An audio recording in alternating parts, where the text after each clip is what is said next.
welcome to Knowledge as We See It. I'm your host, Steve Bird. In this episode, I'm joined by Al D., an expert on the future of work and talent and leadership development. Today, we're going to draw on Al's deep experience helping what seems like every Fortune 500 company that's using technology to drive their organizational change, their business transformation. And we're going to get to talk about that really exciting topic, the future of knowledge work. So if I can call you Al, I'd love to hear about knowledge as you see it and knowledge as we see it. Great. Happy to do that, Steve. It's great to be here. Al, give us a little bit about yourself. Yeah, absolutely. So you did a wonderful introduction to me, but my background was I started the first part of my career as a management consultant working for Deloitte Consulting, where I helped companies who were thinking about using technology to transform their organization in new ways to really help not only architect the change, but actually drive the change. And that was a really exciting opportunity. But what it really exposed me to at the time was really thinking about how do these things called companies work together in order to achieve goals. And what was, I think, most interesting about that experience, and then even on my time working at Salesforce, where I was a product marketer helping launch new products that touched large companies and helped them run their companies better, was just this idea about how do organizations and people work together towards achieving goals, and how do we create conditions in organizations to help these people achieve those goals. And so that is what led me to the work that I do now, which is all around helping companies and leaders build organizations that create conditions that allow their people to thrive. And most of the organizations that I work with employ lots and lots of knowledge workers and lots of people who are working every day towards a shared goal or outcome, and really using their insights, their expertise, as well as the ability to work with one another to achieve those goals. And so I think fundamentally, I know and I believe that there is an incredible amount of human potential that can be used to create incredible companies. And the work I do each and every day is around, well, how do we create the conditions and the structures so that people can do their best work, and knowledge workers in particular can use all the things that they are uniquely good at to make an impact, both for themselves as well as for their companies that they work for. Okay, so our listeners are in for a super fun time today because we have two former product marketers on a call. So this is going to get all sorts of nerdy. I was going to say, it's either going to go really great or people are going to be like, oh, these people that we really need them to stop. But we'll go with it and see what happens. It's put two professional storytellers onto a podcast episode and see what happens. So you mentioned, I'm going to jump right in because normally we have a little bit of fun. I'm going to right at the top of the podcast, but you jumped right into knowledge workers. And I think that is probably something that comes up specifically for L&D professionals, HR professionals. The term knowledge worker gets thrown around like nonstop. Can you just define that term? What does a knowledge worker actually mean? Yeah, well, it was interesting that you say that. I was actually thinking about this myself just the other day. I mean, I think if we go by the book and we go back to the times of Peter Drucker, who I think was probably the one who is at least credited with coming up with this concept of knowledge work, but it really is about just fundamentally someone who is, for their job, it requires them to think and produce knowledge and insights that work towards a shared goal or outcome of some kind at the most fundamental baseline definition. Now, textbook definitions are fine, but sometimes it's helpful to get more context into what that looks like into each and every day. And going back to something I said in my introduction, I think at the end of the day, all companies are just a bunch of people that are working towards some kind of shared goal, mostly to serve a customer of some kind. And so when I think about knowledge work and what that means, or what a knowledge worker is in today's environment, in today's world of work, where there is a lot of technology, there's a lot of transformation and change that is constantly going on, knowledge work to me really fundamentally comes back to the people whose job for a living really is to use the things that make them uniquely human to help work towards that end goal. And what those things that stand out to me certainly are, of course, are things like creativity, are things like unique human insights and data, are things like what happens when you put a bunch of people together to collaborate, to create, to problem solve and come up with some kind of solution. And when you think about it in that definition, I think a lot of times it typically tends to be people who work for companies that produce either intangible products or services or goods, or perhaps that, maybe do work for a company that does produce some sort of physical good, but really in service of that. So the work that they do serves the creation of it, but maybe they're not necessarily creating it themselves. But again, I think the fundamental thing for me is, what are those jobs out there that require you to really lean into those uniquely human skills and require you to work with other people? And that, to me, at least, is how I think about the importance, at least, of knowledge work and knowledge workers. Right. So that now let's get into that, right? So if we have knowledge workers are working with people, right? I think there's, let's talk about the world of technology, right? You have knowledge workers who are great at working with other people, your customer success managers, your salespeople, your sales development reps, your marketers, right? Even your product team. These are all what I call people, right? These are people who every day in their job, they love working with people. And then you have this whole other part of your company, especially if you're in a tech company, or let's be honest now, most companies nowadays that have some sort of technology arm, you have your engineers. And these are your non-people people. These are the people who put me in front of the screen, give me my keyboard, give me my Jira tasks, and go away. Let me do my job. When you're engaging with someone like that, there's an incredible amount of knowledge that's owned in that person's head. And it's probably the most difficult to extract it from them. Yeah. Right. So when we talk about knowledge work, there's this incredible amount of importance, and you have a certain number of people who are willing to give up their knowledge, as it were. They're willing to say, I want to pass this on to someone else. It's critical for someone else to know. And then you have those people who say, I have my knowledge, I do my job well, leave me alone. How do we kind of get those people in to be part of that knowledge transfer? Well, I think with anything that requires the ability for people to contribute to something, particularly when they may not necessarily want to do it, I think at the end of the day, while there are always a small amount of things that can be compliance-driven that can actually work, fundamentally, I think it's either really about finding a way to get people engaged in ways that they don't actually think that they're doing the thing, but they're actually contributing to something without realizing it, or finding a way that incentivizes them or engages them on their own volition to want to participate and to contribute. And so part of that, I think what it comes back to really is this idea of how do we get people to understand, as well as to perhaps even add things to their workflow that are not necessarily taxing, but just naturally happen or are an extension of what they're doing. And the very most basic example I can give, and something I'm sure you are familiar with, but if you think about something like onboarding, right? So bringing on a new employee who's coming into a new role, well, if there is a specific and repeatable task that this individual is eventually going to have to do, could perhaps an engineer just record themselves with a click of a button, them doing the task, and adding maybe a couple notes about how they did it, and then recording that. And so when it comes to onboarding that new employee, there is something that's there for them to be able to take advantage of and use that would enable them to learn what it is they need to do, to get some guidance about how to do it, and to help them get up to speed in a pretty quick way.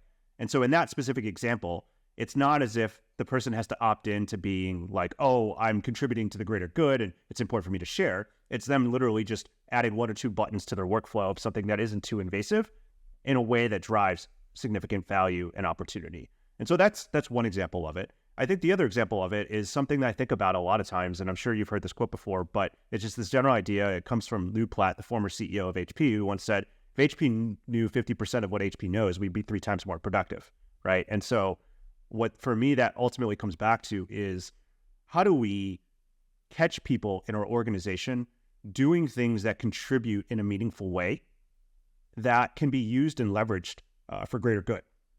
And one kind of mental model or framework I have when I think about this is what professional athletes do. I don't know. Actually, I should ask you, what's a favorite sport or two that you enjoy watching or participating in? I played in college. I played soccer, but after college, I played semi-pro football. So either one of those will work. Okay, so football, and for context for a global audience, American football is a really good example. When Tom Brady, arguably one of the best quarterbacks of all time, not my favorite team, but we can just say that, Tom Brady in his career let's continue to argue. I'm a strong Jets fan. You're going to have a hard time getting me to admit it. Well, okay, that's fair. I'm a strong Buffalo Bills fan, and I can still stomach this. So we're just gonna have to bite the bullet together. But Tom Brady in his career has spent way more time off of the playing field than on the playing field, right? And if you think about it, the reason why is because in order for him to play at his best, he's got to practice, he's got to watch film, he's got to work with a trainer. And most professional athletes spend way more time off the field than they do on the field, and they spend way more time reviewing the things that they did on the field so that they can be better when they get back on the field. But for whatever reason, in our knowledge working world, we're expected to spend way more time on the playing field, and we literally have no time off the playing field. And so where I'm going with this is that the more opportunities we can get to actually catch people on the playing field, to understand what they're doing, to understand how they're working, to understand what they're doing that's leading to better outcomes, the more that we can capture that using technology or through the help of L&D in terms of capturing learning as it's happening and being able to share that and disseminate that, the more opportunities that we're going to be able to give to our organizations to get more reps, to increase the surface area for opportunities for innovation to actually happen. And so I think part of it has got to come back to finding ways to accidentally opt people into participating into knowledge sharing and learning. And then other parts that really have to be about how do we incentivize or how do we align to someone's ulterior motives so that they eventually opt into it? So obviously that's something that, right, when you're getting people to incidentally, participate in knowledge transfer, right? Especially in a world where it's almost like the only thing that matters is your performance on the field, and your performance off the field and your trade really has no bearing on your promotion opportunities. It has no bearing on your KPIs and your ultimate performance review. Right? There's really almost no motivating factor for that everyday employee to participate in the quote off the field activity, right? So we obviously need to give, if we're going to make things flow, right? You called it out before. If we could just give an engineer this one little Chrome extension, click on it, record yourself, your screen at the same time. Shameless plug here for Powtoon Capture or for Arena Capture. But if you can give them that little tool, getting them to participate is significantly more valuable, because it's something I don't have to change anything about what I'm doing. It's just talking through my process as I'm going along. What kind of technologies and tools do we have to arm our knowledge workers with to get them to shape that ideal future of knowledge work? It's a good question. I would argue that you and your team are way more experts than me to be able to answer this, but I certainly can give it my shot and try to come up with some ideas. I mean, I think the technology that is best for this is going to be the technology that people just naturally gravitate towards and use and are most comfortable with, at least just from being able to drive adoption in usage perspective. So I think some of the low-hanging fruit, if you will, are what you just said in terms of things like video, in terms of things like chat, in terms of things like being able to, easily capture either through audio, text, or video, any type of information. Certainly something that comes to mind, obviously, with all of this is the ability to find whatever it is that you have captured, right? We've, I think, been on an endless pursuit of this for decades. Certainly Google has helped, but we're certainly starting to see some even more iterations off of that in a world where large language models and that type of infrastructure is coming to life through things like ChatGPT and other types of learning models. I also think that being able to, what's something I've always found a lot of value out of, not so much from the technology ones, but there is technology that does this, is how do we know who are the right people that have the right expertise, and how do we find them at the right time? And so how do I know that, Steve, you are the expert in product marketing, or that there are 6 other experts in product marketing within this company who I could go to and turn to for working on a particular project or assignment? So being able to surface that, whether it is through organizational network analysis or just standard, most companies have standard social profiles or things like that, but being able to showcase what knowledge you have, I think has a lot of intrinsic value, right? I've worked in my career in companies with over 100,000 people in them. And so being able to find the expert sometimes is half of the battle for whatever problem it is you're trying to solve. And so the more that you can kind of promote that, I think that's an opportunity. And then also with that notion of who are the people that I should know, right? How can we use network and insights and being able to document and look at who's engaging with who. For Steve, for you to know that you could be talking to these 3 or 4 people or partnering with them on projects or opportunities that would enable you to be better, more productive, more engaged, or collaborative in the work that you're doing. And so those are a couple ones that come to mind. But again, I know you all live and breathe this each and every day, so I'm sure you have your own ideas and thoughts about what the future could really be. Yeah, I mean, at the time we're recording this podcast, we actually haven't released our new tool yet. By the time this is released, we probably will have released it. But this is essentially it, right? How do we find those subject matter experts and literally put them in front of people, right? And there's almost an element of automation that happens there, right? If you go into your knowledge base or your knowledge engagement platform or your knowledge management platform, wherever it may be, and let's say I'm looking for my SME, my subject matter expert on product marketing, there should be some sort of tag that I can go in, look at who the SME is that's uploaded some of their knowledge into our system, and then be able to reach out and engage with them, right? There's a level of automation that happens with that. For example, if I'm now in my Monday workboard or my Asana or whatever, my task management workboard, right? And I know I have a task that's going to require product marketing. How do I integrate that knowledge management to say, I am a product manager, right? Part of my job is to input micro copy, right? Those little bits of copy into my product that's going to explain to the user, this section is meant to perform action X or learn something. I need to go to my product marketer to get that piece of micro copy. Now, I'm sure I know who some of my product marketers are, but not every product marketer is an expert at micro copy. Right? There are in-app product marketers, there are sales enabling product marketers, there are churn product marketers. There's 1,000 different faces to a very broad-reaching organization. So how do we kind of increase that level of automation so that knowledge work actually puts knowledge in the power of the hands, into the hands of the people who can best leverage it? Yeah, I like that. And one thing that's coming up for me right now as I think about this, I don't know if you're familiar with Malcolm Gladwell's work, but in one of his books, he talks about this. Yeah, okay, perfect. I figured you would be. I don't want to ever make assumptions, but one concept that always comes up for me is this idea of the maven, right? And so the individual within an organization who just knows a lot of things and is deeply connected. And so to why I bring that up is because if I think about what a maven does in terms of passes along knowledge, passes along information, connects people together, basically, what I think is the opportunity is just to figure out how do we use technology to basically scale mavens across your organization, right? And so taking what a maven does and literally being able to build technology that enables that so that everyone can essentially have their own maven or perhaps even be a maven for that matter. There's almost this concept of there is people are mavens and may not know it yet, right? I just haven't gotten to that connection point, right? Yeah.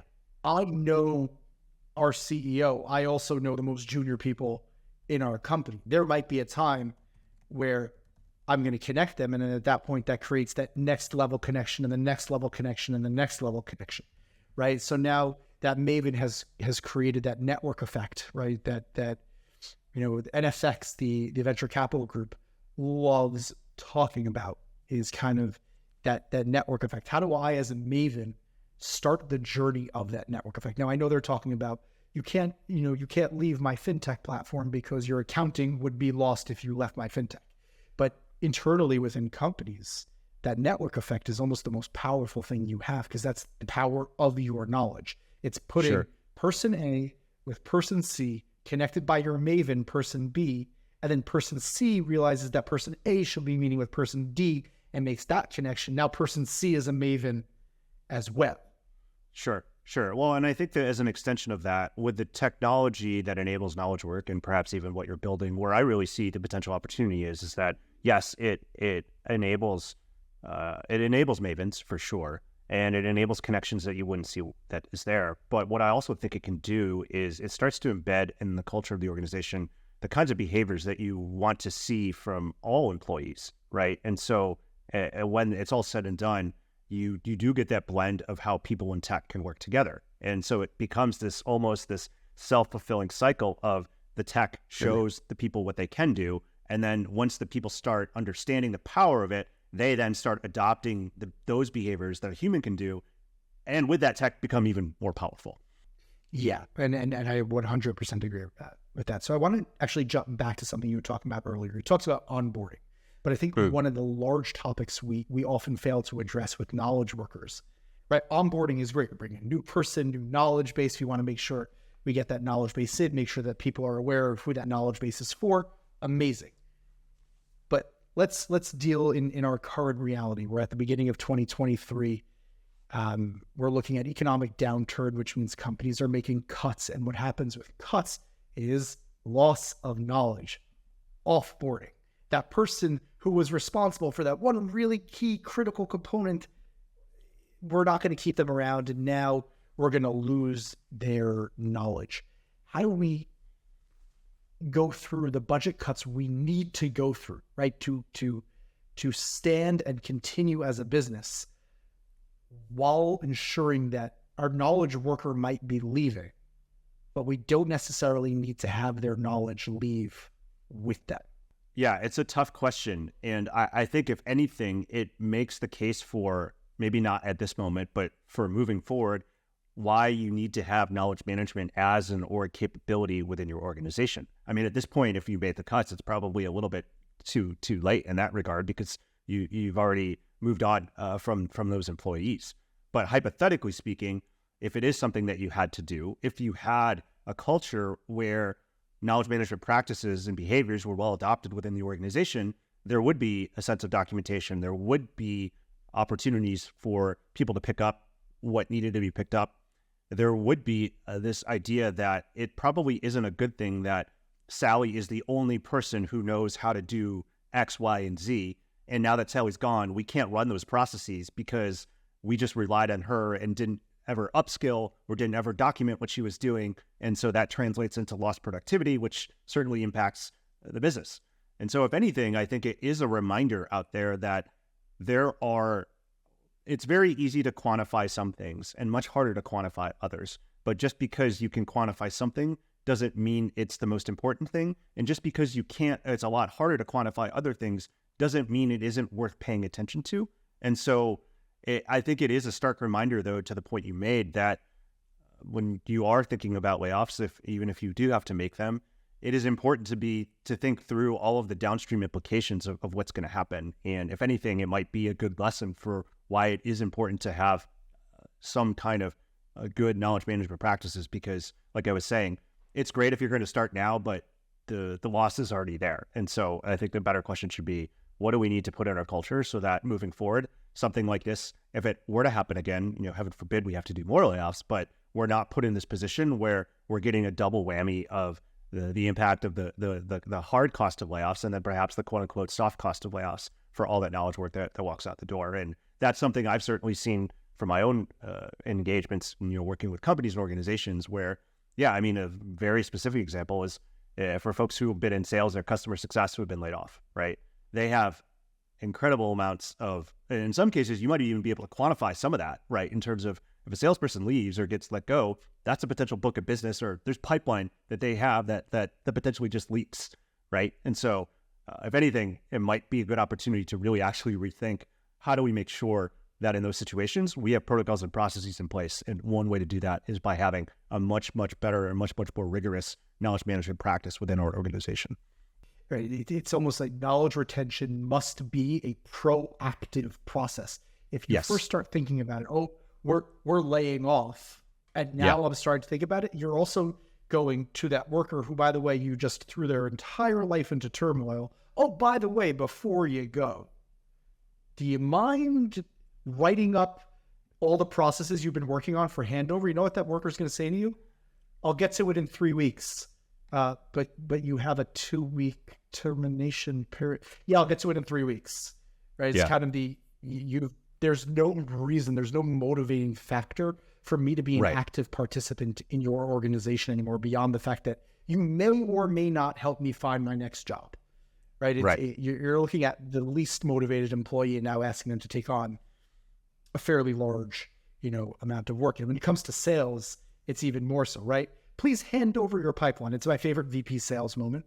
Oh no, it's okay. We're transitioning John's pipeline over to Mike, right?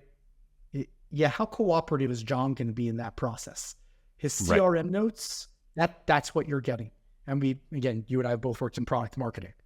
The number one thing I've seen salespeople hate is actually updating their CRM. So the notes in there are probably not super relevant. And that's just kind of where you're stuck at. And then Mike has to come in and go, so where is that deal with Whirlpool, or where is that deal with Cisco?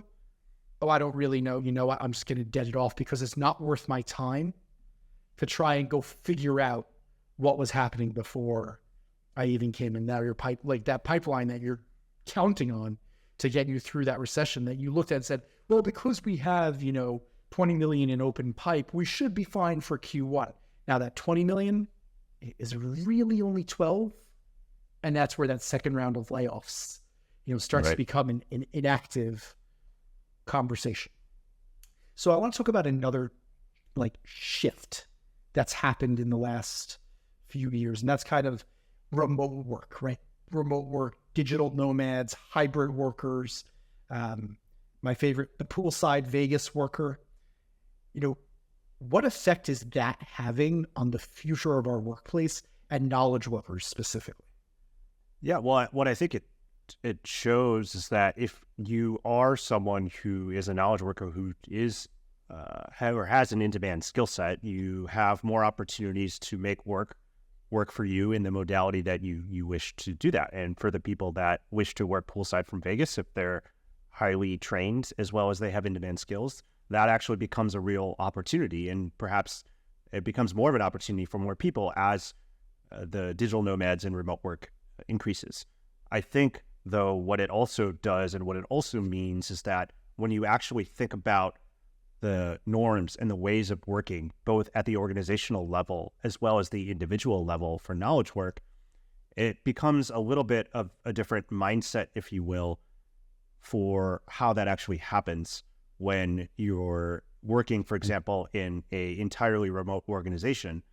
And you have to consider and be mindful of what are the practices and norms that all of my other colleagues who are also working distributedly or in a distributed manner have, as well as what I have as well. Now, to be fair, there were some organizations that were doing this before COVID happened, right? There were plenty of organizations that, shouldn't say plenty, but there were many organizations that had some of their workforce distributed, or perhaps even were a global organization where some of these norms were decently accepted within an organization.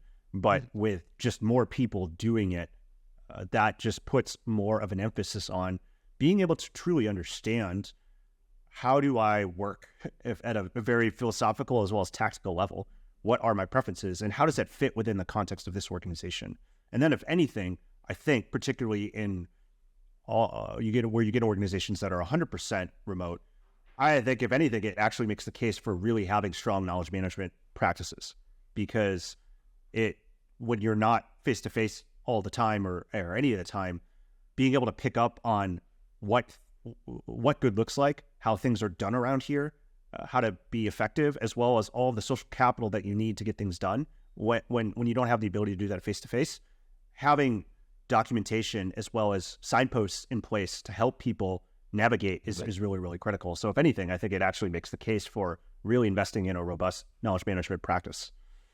No, I absolutely agree with you. So now we have two different new dynamics that we're at play with here, right? We have our current workforce that's still kind of demanding my somewhat hybrid, maybe fully remote, or people I hired over the course of COVID who are fully remote. So I have these new people who are part of this, and now I'm dealing with layoffs and this need for a proactive knowledge management, knowledge engagement practice. What's the role that instructional design and talent development plays, and how are you seeing them adapt to the kind of the changing needs of the knowledge industry? Yeah, well, I really think that ID and talent development play a critical role in terms of being able not just to understand what people need, but to really going back to the Wayne Gretzky quote of just being able to go or to be able to go where the puck is and be there before it gets there, right? In terms of really being able to help the business and their business partners see, hey, this is where we're heading and this is what we need to do to enable people to be successful so that when they get here, that they're ready to go. And so really intimately being able to understand the needs and the dynamics of what new employees or what talent needs, and then to design learning and to design opportunities or to design assets or whatever it is in a way that actually fits for purpose of what the new direction of what those people are. And then certainly also as well as through going through that cycle of how people engage with that content or that information or that training, and to understand how are they engaging with it? How is it landing? What could be better? And then being able to kind of use that to build the next iteration. And so what I think it really calls for, though, for ID as well as talent development professionals is to really truly have a definitive point of view of where you think the business is going, right? And certainly you need to get alignment with your stakeholders and your business partners around that, but to show up with that point of view based off of what you know of what talent wants and also what talent needs, and then to partner and co-create with them to be able to design in a way that meets the reality of what work is today and what talent needs in order to be effective in the workplace. So it's almost like, ID, talent development, you're becoming the owner of the knowledge management process, right? Instead of it being this kind of responsive process where your VP sales or your SVP sales is going to, have a meeting and a conversation at an executive level and say, we need more help in upskilling our sales professionals to do X.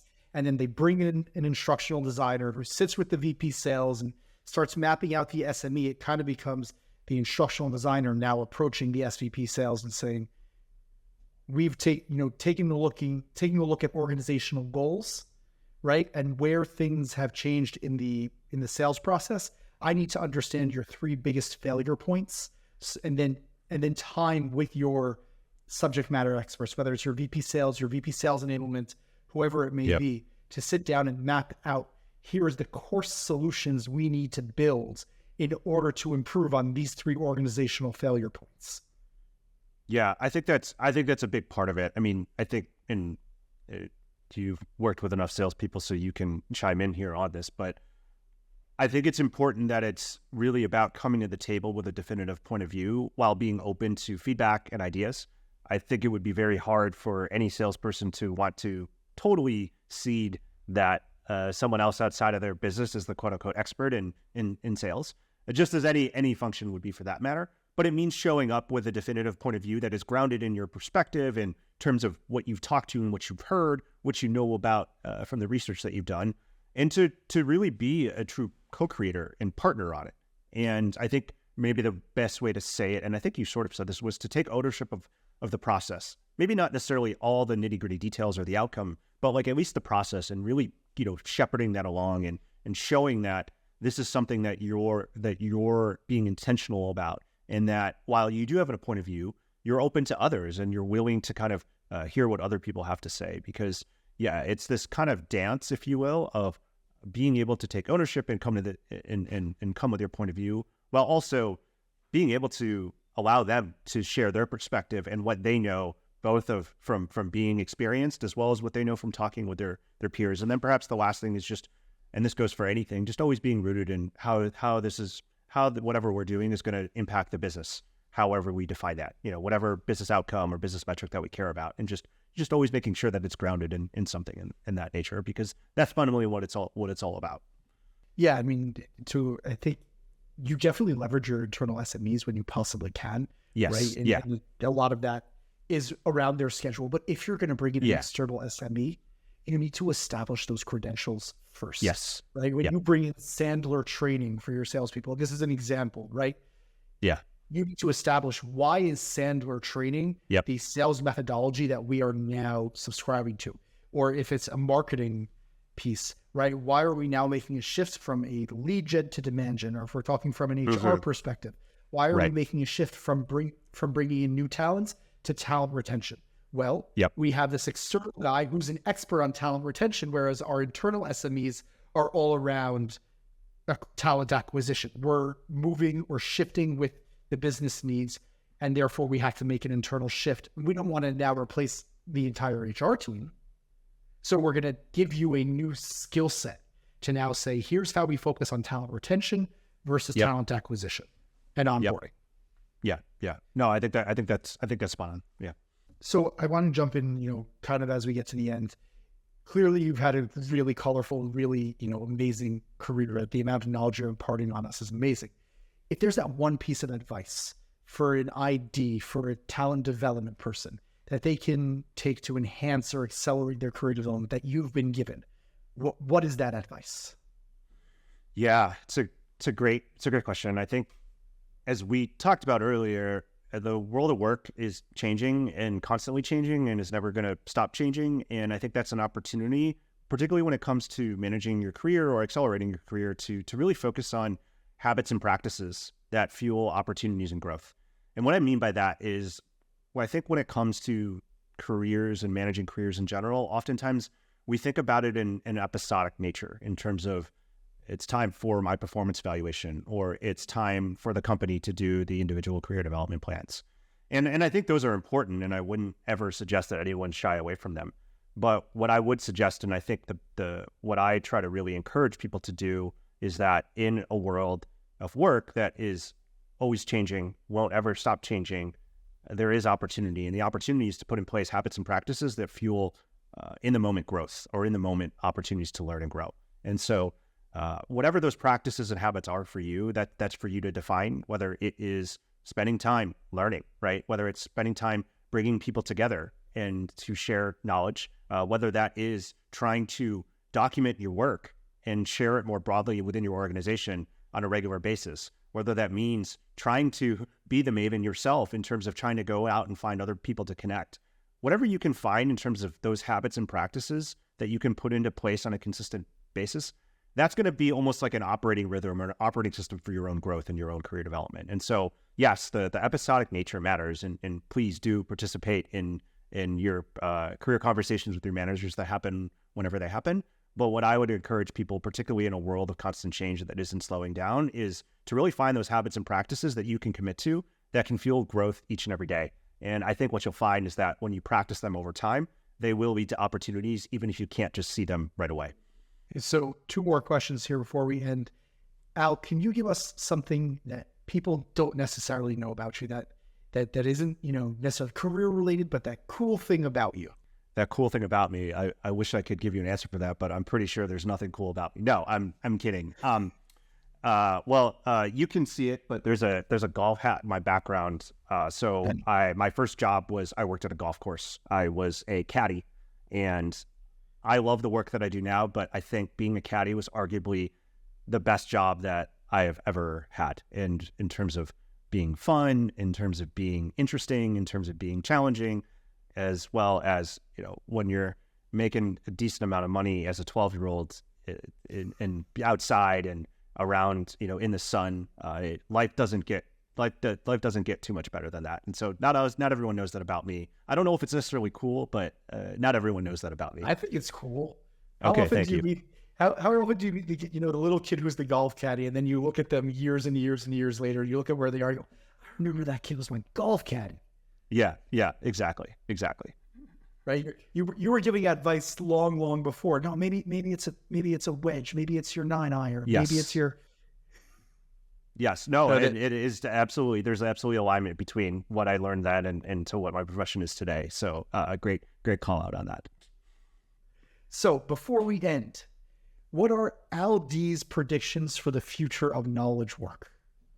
Ooh, such a good question. And what I would say is that I mean, one of the things that I come back to is that, particularly in a world of technology and increasing technology, anything that we can do that makes us stand out as uniquely human is going to be important to really hone in on. And so I think that my prediction is that as companies like you continue to roll out new technology that changes the way that we work, the more that knowledge workers can focus on the things that make them uniquely human, the skills or attributes that make them uniquely human are going to be the greatest opportunity for knowledge workers to win in this new world of work.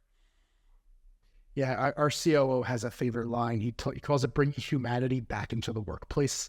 Yeah. How important that is for just the whole business and the way we operate. And I think that absolutely hits right on that point. Al, first of all, thank you so much for joining us today.